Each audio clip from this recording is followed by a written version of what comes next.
سے تو کھانے کے لیے آپ نے گھر میں کہلوایا. جی.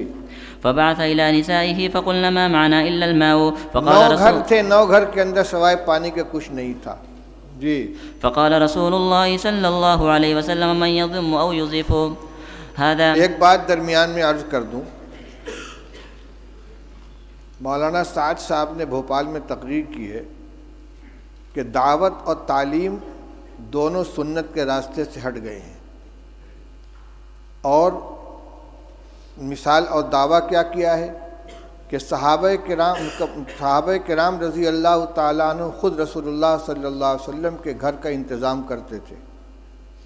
یعنی طالب علم کی یہ ذمہ داری ہے کہ وہ استاد کی کفالت کرے. کہتے ہیں کہ صحابہ جنگل جاتے تھے، لکڑیاں کاٹ کے لاتے تھے، اس کو جلانے کے قابل بنا کر فروخت کرتے تھے، اور رسول اللہ صلی اللہ علیہ وسلم کے 9 گھروں کے اندر تازہ بکری کا گوشت روزانہ پہنچاتے تھے. یہ ہے یعنی بحیثیت استاذ کے کہ یہ شاگرد تھے اور استاذ کے گھر میں تازہ روزانہ بکری کا گوشت پہنچاتے تھے. اور ہم جو روایت پڑھ رہے ہیں اس میں کیا مل رہا ہے؟ اس میں یہ حضرت عائشہ رضی اللہ عنہ فرماتی ہیں کہ ایک چاند نکلتا تھا، دوسرا چاند نکلتا تھا، اور تیسرا چاند نکلتا تھا، اور رسول اللہ صلی اللہ علیہ وسلم گھروں میں آگ نہیں جلتی تھی. اور یہاں آ رہا ہے کہ 9 گھروں میں حضور صلی اللہ علیہ وسلم نے آدمی بھیجا ہے، اور سب جگہ سے جواب کیا آ رہا ہے؟ ما معنا الا الماء، ہمارے پاس پانی کے علاوہ کچھ نہیں ہے. یہ کیا حدیث کی تحریف نہیں ہے؟ یہ ازواج مطہرات کے بارے میں جو بات کہی جا رہی ہے صحابہ کے بارے میں کہ روزانہ ان کے یہاں بکری کا تازہ گوشت صحابہ کرام پہنچاتے تھے، اور آج طلبہ کو کھانا مطبخ سے دیا جا رہا ہے اور اساتذہ کو تنخواہ دی جا رہی ہے، لہذا تعلیم سنت کے راستے سے ہٹ گئی ہے. یہ کیا مذاق ہو رہا ہے؟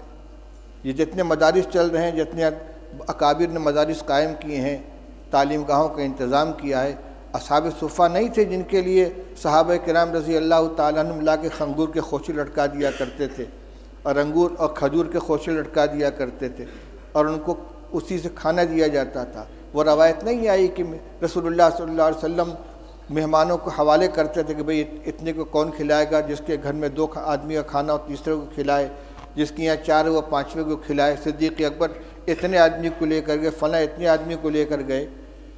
اور حضور صلی اللہ علیہ وسلم کے ساتھ جو تعلق تھا صحابہ کرام کا، وہ صرف استادی و شاگردی کا تھا کہ اس کو اور صحابہ کرام رضی اللہ تعالیٰ عنہ خود پیٹ پر پتھر باندھتے تھے، رسول اللہ صلی اللہ علیہ وسلم بھی پیٹ پر پتھر باندھتے تھے، 2 باندھتے تھے.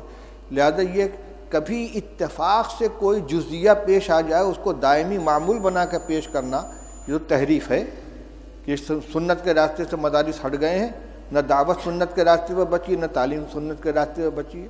کس قدر خطرناک چیز کا مطلب یہ کہ عوام کو یہ سمجھا دو کہ مدرسے جو ہے سنت کے خلاف چلے جا رہے ہیں، لہذا عوام کا رشتہ مدارس سے بھی کٹ جائے اور علماء سے بھی کٹ جائے.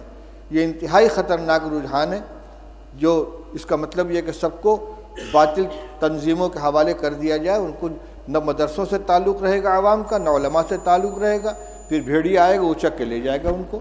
اس پہ مجھے یہ یاد آیا کہ صحابہ حضور صلی اللہ علیہ وسلم نے ایک مہمان کے لیے گھروں کے اندر کہلوایا ہے، تو سب جگہ سے یہی شکایت آ رہی ہے.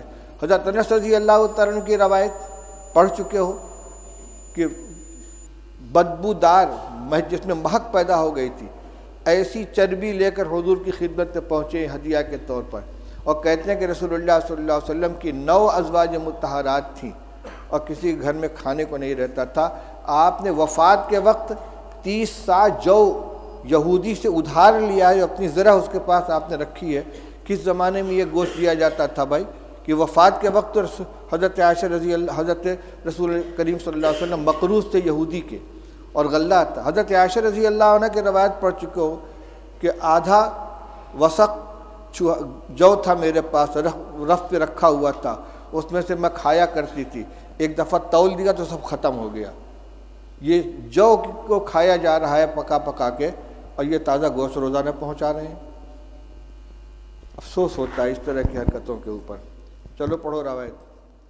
فقال رجل من